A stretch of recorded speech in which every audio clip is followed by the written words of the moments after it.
धार्मिक मान्यतेनुसार अशा काही वस्तू दुसऱ्यांना देणे किंवा उधार देणे टाळावे असे सांगितले जाते. कारण असे मानले जाते की या वस्तूंबद्दल घरातील शुभ ऊर्जा देखील बाहेर जाऊ शकते. मित्रांनो, आज आपण अशाच 5 वस्तूंबद्दल जाणून घेणार आहोत. हा व्हिडिओ शेवटपर्यंत नक्की पहा, कारण शेवटची वस्तू अशी आहे जी अनेक लोक नकळतपणे दुसऱ्यांना देऊन टाकतात. चला तर मग सुरुवात करूया. 1. मीठ, समृद्धीचे प्रतीक. मित्रांनो, आपल्या रोजच्या जीवनात मीठ किती महत्त्वाचे आहे हे आपल्याला माहिती आहे. मिठाशिवाय कोणत्याही पदार्थाला चव येत नाही. पण धार्मिक दृष्टिकोनातून पाहिले तर मिठाला फक्त अन्नपदार्थ मानले जात नाही. अनेक धार्मिक मान्यतांनुसार मीठ हे घरातील आर्थिक स्थैर्य आणि समृद्धीचे प्रतीक मानले जाते. पूर्वीच्या काळात मीठ खूप मौल्यवान मानले जायचे, त्यामुळे त्याला धनाशी जोडले गेले. असे मानले जाते की सूर्यास्तानंतर घरातील मीठ दुसऱ्यांना देणे टाळावे, कारण संध्याकाळ ही माता लक्ष्मीच्या आगमनाची वेळ मानली जाते. जर त्यावेळी मीठ घराबाहेर गेले तर घरातील धनलाभ आणि सकारात्मक ऊर्जा कमी होऊ शकते, अशी लोकमान्यता आहे. काही ठिकाणी असे मानले जाते की मीठ थेट हातात देऊ नये. जर देणे आवश्यक असेल तर त्या एखाद्या वाटीत किंवा ताटलीत ठेवून द्यावे. यामागे श्रद्धा आहे की थेट हातात दिल्यास नातेसंबंधांमध्ये कटुता येऊ शकते. आजच्या आधुनिक काळात या गोष्टींवर सर्वांचा विश्वास असेलच असे नाही, परंतु अनेक कुटुंबे आजही ही परंपरा श्रद्धेने पाळतात. 2. झाडू, माता लक्ष्मीचे प्रतीक. मित्रांनो, दुसरी वस्तू आहे झाडू. आपल्याला वाटेल की झाडूसारख्या साध्या वस्तूचे इतके महत्त्व का? पण हिंदू धर्मात झाडूला विशेष स्थान आहे. झाडू घरातील घाण, नकारात्मकता आणि अशुद्धता दूर करते. त्यामुळे झाडूला माता लक्ष्मीशी जोडले जाते. धार्मिक श्रद्धेनुसार ज्या घरात स्वच्छता असते त्या घरात लक्ष्मीचा वास असतो. त्यामुळे झाडूला आदराने ठेवण्याची परंपरा आहे. अनेक लोक झाडूवर पाय पडल्यास नमस्कार करतात. काही भागांमध्ये स्वतःच्या घरातील वापरलेला झाडू दुसऱ्यांना देणे अशुभ मानले जाते. असे मानले जाते की त्यामुळे घरातील समृद्धी कमी होऊ शकते. विशेषतः शुक्रवार, दिवाळी किंवा लक्ष्मीपूजनाच्या दिवशी झाडू घराबाहेर देऊ नये, अशी श्रद्धा आहे.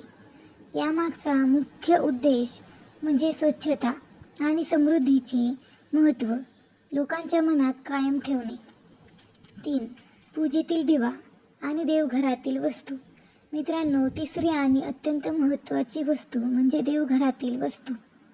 आपल्या घरातील देवघर हे श्रद्धा, विश्वास आणि आध्यात्मिक शक्तीचे केंद्र असते.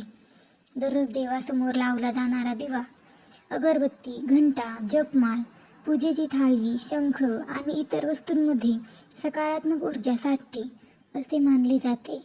या वस्तू नियमित पूजा, मंत्रजप आणि भक्तीमुळे पवित्र झालेल्या असतात. म्हणून या वस्तू सहजपणे दुसऱ्यांना देऊ नयेत असे धार्मिक परंपरांमध्ये सांगितले जाते.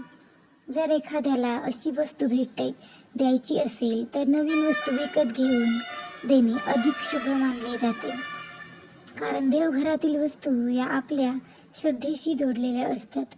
त्या वस्तूंमध्ये आपल्या भक्तीचा आणि भावनेचा अंश असतो. 4. संध्याकाळी पैसे देणे. मित्रांनो, चौथी गोष्ट आहे पैसे.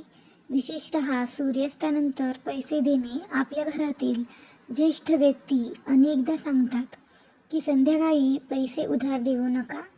यामागे धार्मिक श्रद्धा आहे. असे मानले जाते की संध्याकाळी माता लक्ष्मी घरात प्रवेश करते.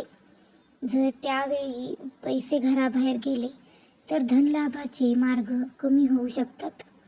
काही व्यापारी आजही दुकान बंद करण्याच्या आधी पैसे उधार देत नाहीत, कारण त्यांना वाटते की त्यामुळे आर्थिक प्रवाहावर परिणाम होऊ शकतो.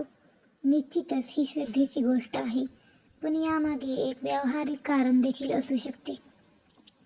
संध्याकाळी व्यवहार टाळल्याने आर्थिक नियोजन अधिक चांगल्या प्रकारे करता येते. 5. तांदूळ किंवा अक्षता. मित्रांनो, 5वी वस्तू आहे तांदूळ. हिंदू धर्मातील जवळपास प्रत्येक शुभ कार्यात तांदळाचा वापर केला जातो. लग्न असो, पूजा असो, गृहप्रवेश असो किंवा नामकरण समारंभ, तांदूळ हे शुभत्वाचे प्रतीक मानले जाते. विशेषतः पूजेसाठी ठेवलेले अक्षता तांदूळ अत्यंत पवित्र मानले जातात. हे तांदूळ देवाच्या चरणी अर्पण केलेले असतात, म्हणून ते दुसऱ्यांना देणे टाळावे असे काही परंपरांमध्ये सांगितले जाते. असे मानले जाते की हे तांदूळ घरातील मंगलता आणि आशीर्वादाचे प्रतीक आहेत, त्यामुळे त्यांचा आदरपूर्वक वापर करावा. या परंपरांमागचा खरा अर्थ आपण जाणून घेऊया. मित्रांनो, आता एक महत्त्वाची गोष्ट समजून घ्या. यावर सर्व गोष्टींचा उद्देश लोकांमध्ये भीती निर्माण करणे नाही. आपल्या पूर्वजांनी अनेक परंपरा निर्माण केल्या. काही परंपरांमागे धार्मिक श्रद्धा होती, तर काहींमागे सामाजिक आणि व्यावहारिक कारण होते. मिठाचे महत्त्व सांगण्यासाठी त्याला धनाशी जोडले गेले. स्वच्छतेचे महत्त्व पटवून देण्यासाठी झाडूला लक्ष्मीचे प्रतीक मानले गेले. देवघरातील वस्तूंचा आदर राखण्यासाठी त्यांना पवित्र मानले गेले. आर्थिक शिस्त राखण्यासाठी संध्याकाळी पैसे देण्याबाबत नियम बनवले गेले आणि शुभत्व जपण्यासाठी तांदळाला विशेष स्थान दिले गेले. यामुळे लोकांमध्ये शिस्त, आदर आणि सकारात्मक निर्माण झाली.